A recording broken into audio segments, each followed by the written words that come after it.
Sa kamay umano mismo ng sariling ama, nasawi ang magkapatid na edad 7 at 11 sa Zambales. Sa gitna po ng pagwawala ng ama, isang kapatid na mabiktima ang nagkubli sa aparador para makaligtas.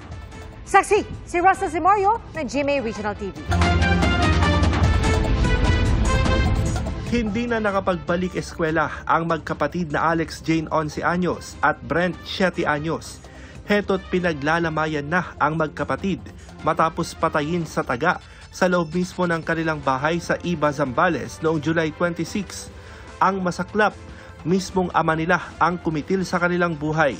Ayon sa ina ni na Alex Jane at Brent, mahimbing ang kanilang tulog nang biglang gumising ang kanyang mister. Nagpunta ang ama ng bata sa aparador at kinuha ang nakatagong itak, saka pinagtataga ang magkapatid.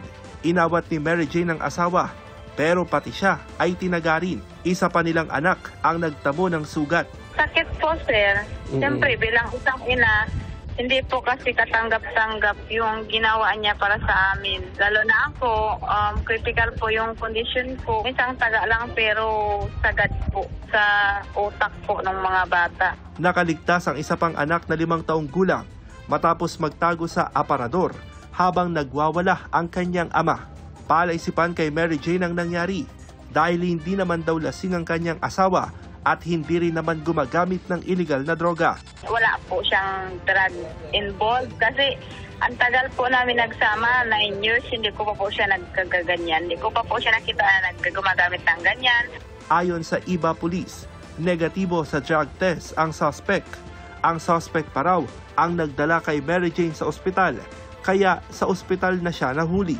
Ayon sa pulisya, hindi makausap ang suspect, kaya hindi pa matukoy kung ano ang motibo sa krimen. Para sa GMA Integrated News, ako si Russell Simorio ng GMA Regional TV, ang inyong saksi.